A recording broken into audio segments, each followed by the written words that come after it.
पिछले वीडियो में हमने एल्काइल समूह के बारे में पढ़ा कि एल्काइल समूह में एक आबंध खाली होता है तो उस पर हम एक प्रकार्यात्मक समूह लगाते हैं जिससे कि नए यौगिकों का निर्माण होता है। आज की वीडियो में सीखेंगे कि ये प्रकार्यात्मक समूह होता क्या है, जिसे हम अंग्रेजी में फंक्शनल ग्रुप या हिंदी में एक और नाम अभिक्रियाशील समूह से भी जानते हैं।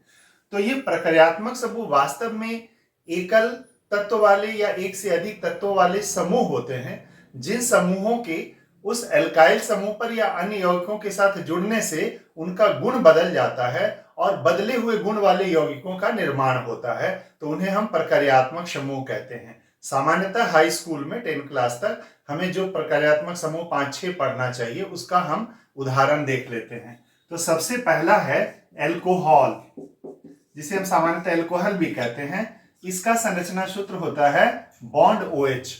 OH तो समझ रहे हैं हाइड्रोक्सिल समूह है और ये बॉन्ड खाली है, जिस पर कि अल्काइल समूह या दूसरा समूह जुड़ेगा तो अल्कोहलिक गुण हो जाएगा उसका। एक समूह है एल्डिहाइड। एल्डिहाइड का संरचना सूत्र होता है CHO। एल्डिहाइड का सूत्र हुआ CHO। जिस समूह पर जुड़ेगा उसमें एल्डिहाइडिक गुण आ जाएगा। फिर हम लोग पढ़ेंगे कीटोन।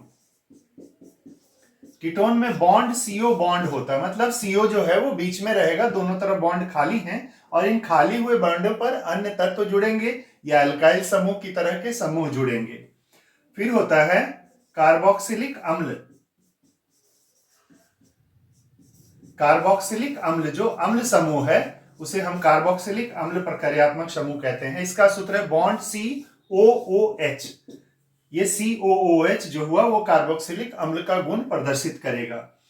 इसी तरह से एस्टर ग्रुप होता है जिसका सूत्र है बॉन्ड COOR। अब यहां देखेंगे R क्या है, तो पिछले वीडियो में हमने बताया है R एल्काइल को कहते हैं, तो वो एल्काइल अगर जुड़ेगा तो ये COOR एस्टर कहलाएगा। इसी तरह से एक समूह है ईथर, जिसे हम बॉन्ड O बॉन्ड कहते हैं।